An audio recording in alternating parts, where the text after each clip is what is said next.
Hi guys, Brian here with a recap of everything that happened at Fight for the Fallen. We've literally just finished watching and it was a great event. I feel like the first two events were a little bit better, but this was still a really good event. With that being said, let us get into the matches. So the first match that we saw was Sunny Kiss versus Peter Avalon. It was an okay match. Like it was the opening match, and there wasn't really any story behind it. It was just Sunny Kiss versus Peter Avalon. We saw Leva Bates trying to get involved at times, kind of. It was more like we were seeing Peter Avalon trying to get Leva Bates to get involved. Didn't really work out for him. There was one moment where Leva Bates actually got up on the apron and tried distracting Sunny Kiss. Didn't really work. I don't like the librarian gimmick, so I wasn't really invested in this. The match did end with Sunny Kiss hitting the split leg drop from the middle turnbuckle and picking up the 1-2-3. That's all I've really got to say for it. It was an opening match. In that match, both me and Tom had Sunny Kiss before the match started. As I said, there would be extra matches, and as we were watching, we'd make our predictions. This was the first one of them, and we both went for Sunny Kiss. We both got the win there. The next match that we had was a 2-on-2 women's tag team match. This was between, hold on, let me make sure I get this right, Shoko Nakajima, hope I've said that right, and Bea Priestley against Britt Baker and Riho Mizunami. Now, a lot of the offense in this match was really great. At times, it did feel a bit sloppy though, but it was still okay for the actual action that was going on. Obviously, the most impressive in the match goes to Riho again. The woman is just fucking incredible. Before the match started, one prediction that was made was that Riho would be the most impressive in this match, and that was by the person who is sat behind me at the moment. This was Shoko Nakajima's first match in AEW, and to be fair, I feel like she didn't really fully impress here. I feel like we're going to need to see a bit more from her, but I don't know, maybe that's just me again. It just felt like some of the stuff that she was doing was sloppily done. But that's not to say that she's just going to be pure shit. You can't really judge a wrestler just after one match. You've got to see more for them. So I'm going to have to see what else she's got to bring into this. We saw Bea Priestley and Britt Baker coming to heads at times, which was really good. I like having that whole starting up a rivalry. And it came that after the match as well, with Priestley and Baker going at it, with Riho and Shoko like trying to pull them apart. So I like that little build. We did end up seeing Nakajima picking up the victory, pinning Riho on, it was a roll up, wasn't it? On a roll up. I'm not too keen on roll up victories, but they do work. So I'm just going to have to roll with it. But Nakajima and Bea Priestley won this match. For this match, I had picked Nakajima and Priestley, and Thomas had picked Baker and Riho.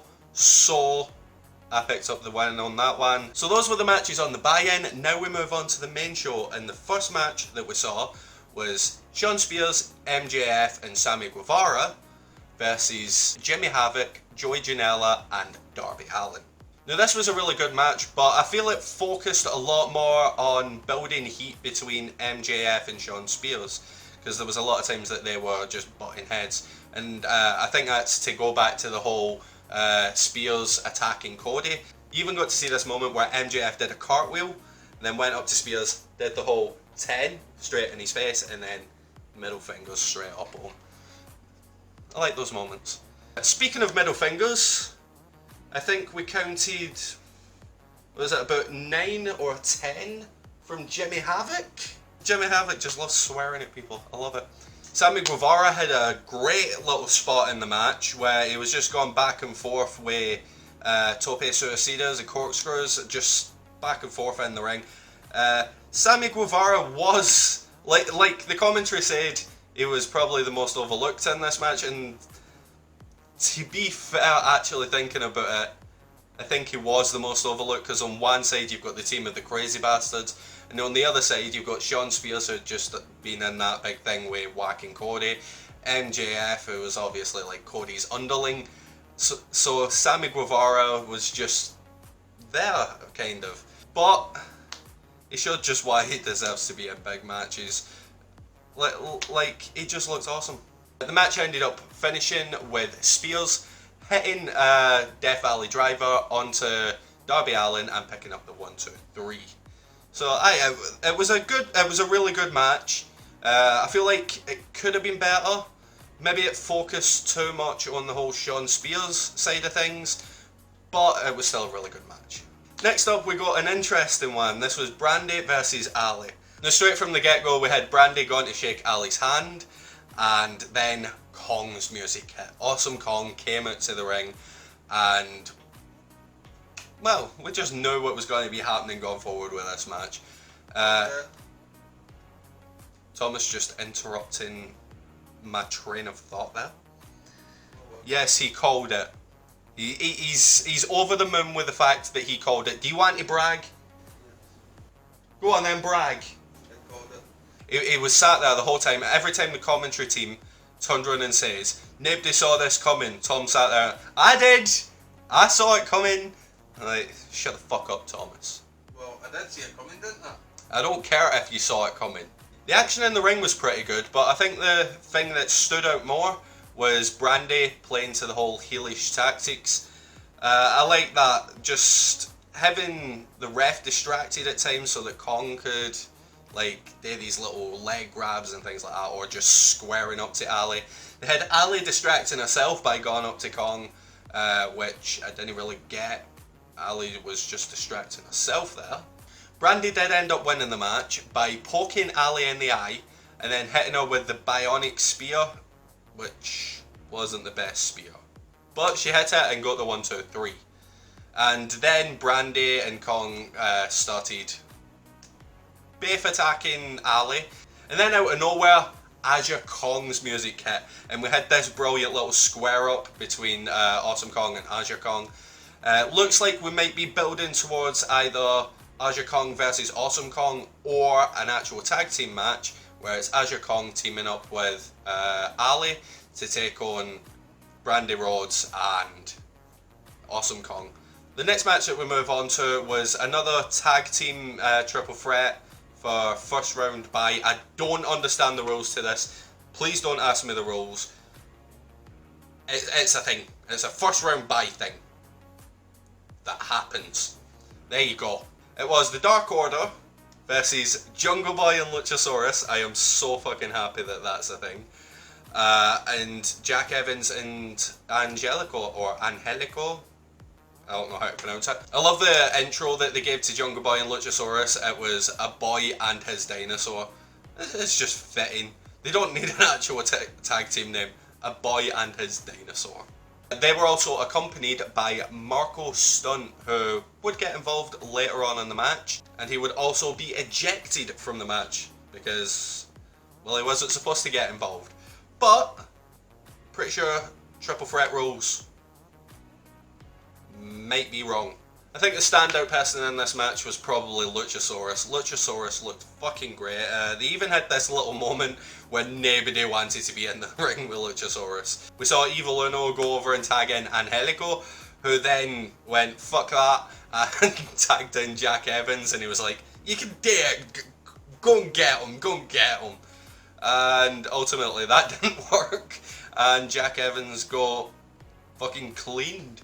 One of the biggest spots that I should probably talk about was that fucking assisted powerbomb. I think it was Jack Evans who was on the receiving end. It might have been Angelico, but basically Luchasaurus had flipped over Evans or Angelico, and Jungle Boy caught him into a powerbomb. It was a fucking great spot. They went for the pinfall, but that ended up being broken up by Uno.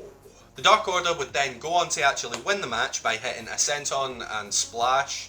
I think it was Uno who hit the senton onto Luchasaurus, while Grayson hit the splash onto Jungle Boy to pick up the 1, 2, 3. Actually, overall, I'd say it was a brilliant match. Everybody in this match looked strong. Jack Evans and Angelico kind of got a little bit less time, mainly due to the fact that I don't think they wanted to be in the ring with either Luchasaurus or Uno, which would baffle me because of the fact that Uno and Grayson, I'd say Grayson's the better wrestler. Like, he looked fucking brilliant in this. But everybody really had little spots, and I thought that was great, having everybody getting their moment, basically. So with Dark Order actually winning this, that meant that they're going through to face the Best Friends for the first round bye. Like I say, I don't fully understand it. You have to actually go read up on it because I don't fully understand it myself. When it comes to our predictions, I took Luchasaurus and Jungle Boy, whereas Tom took Dark Order. That means he got the point. I'll discuss who's in the lead at the end of the video. The next match that we saw was Hangman Adam Page versus Kip Sabian. This match was really good. I felt like the pacing was great. It was more about the fact that of the story that was going into this. Them having it working around the fact of Adam Page's injured knee. I like that they may have tried to build towards that story because that's going to push more into All Out, where we're going to be seeing Adam Page against Chris Jericho.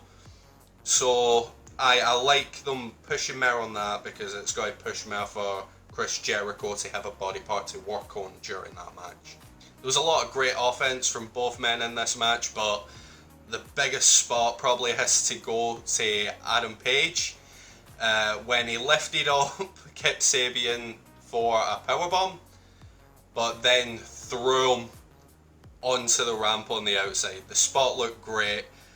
Kip Sabian played it off so well. Getting towards the end of the match, we saw a load of quick roll-ups between both superstars, them trying to get the 1, 2, 3, but they were getting 1, 2, kick out, 1, 2, kick out, 1, 2, kick out, which ended up leading to Adam Page hitting dead eye on Kip Sabian and picking up the 1, 2, 3. After the match, we saw a masked person attacking Hangman Adam Page.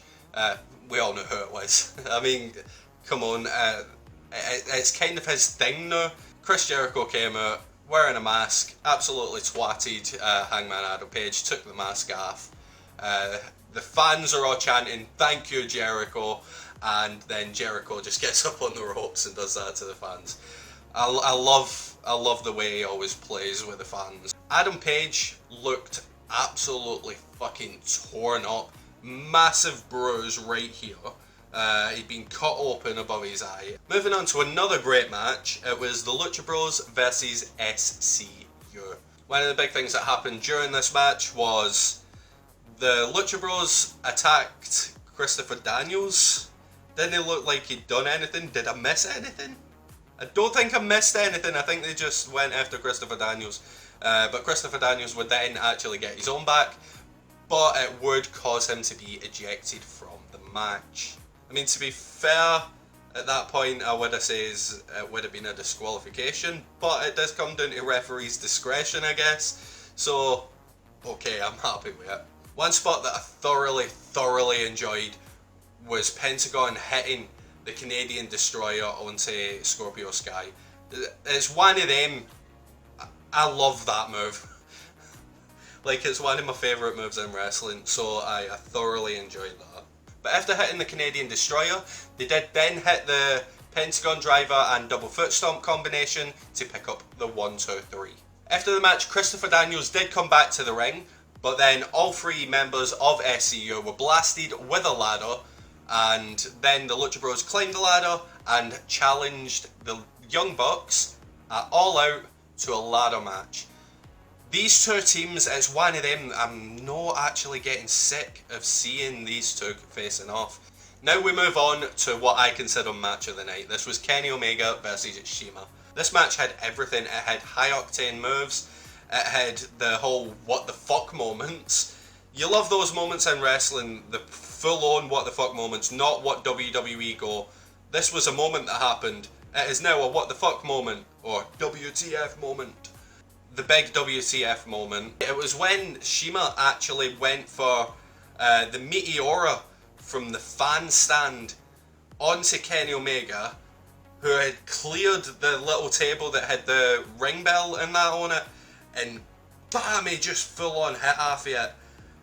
That was an incredible fucking moment. You just looked at it and you were like, Jesus Christ, is his back broken after fucking something like that? I absolutely loved it. We saw during this match multiple, and when I say multiple, I mean multiple Meteoras. Shima just kept hitting them. And it was surprising to me that Shima didn't win. Kenny Omega ended up actually picking up the victory using One Winged Angel. Of course he did. One Winged Angel is a fucking brilliant finisher. But it was so surprising to me that Shima didn't win, considering the amount of Meteoras he hit. We then had the moment where Chris Jericho came out with the mic, and as usual Chris Jericho does, insults the fans, insults the town. It was fucking brilliant. Then he says that he was gonna beat a thank you out of everybody in the company, as his way to be like, you need to thank me for making AEW. For literally making AEW, he says that it was all him. He also said that if Paige wins at All Out, that it will be the end of Chris Jericho and the end of AEW. Fucking love that ego, that full-on ego, that if he loses, the whole company's gone down. Brilliant. Then we saw Hangman Adam Page actually come running out and blasting Chris Jericho. We saw the locker room coming out to separate the two men. Nice little bit of heat heading into All Out. The final match that we saw was the Young Bucks versus Cody and Dustin, the Brotherhood. Now, leading up to this match, we'd actually seen the Young Bucks full on mocking Cody and Dustin for what happened at Double or Nothing. Mocking the whole, I need my brother. Storytelling, again, is another one that comes into this, because they kept doing it throughout the match, mocking what had actually happened at Double or Nothing. Now, there was a lot of stuff that actually went into this match, so I'll talk about a couple of the key moments. There was the whole spitting back and forth between Cody and Nick. There was a lot of double team moves that were happening at the same time, like super kicks, sharpshooters, the patented drop down and slap. This match really kept that going, that, do you know what, Dustin still has got it. It's mad to think, because of the way WWE had portrayed him for the past God knows how long, but he's still got it. He looked great in this match. All four men looked great in this match. We did end up seeing the Young Bucks picking up the victory here after hitting the Meltzer driver onto Cody and picking up the 1-2-3. All in all, the show was really good. I don't think it was as good as the previous two, but it was still a really good show. If anything, this show really did do what I says it was going to do. It pushes more for everything that's going to be happening at All Out. It's not a bad way to go. It's actually a great way to go with this. Right, bear in mind, this is before tomorrow. As it stands, Thomas has 6 right, and I have 4 right, which means Thomas is in the lead for who's got the most right. When it comes to how many shots we're going to be taking, as it stands, I am taking 5 and Tom's taking 3. So either one of those two will be happening. We just have to see what happens at Extreme Rules. Don't forget that tomorrow I will also be putting out the Here's What Happened at Extreme Rules. But I hope you enjoyed this video, and if you did, don't forget to hit like. Nice.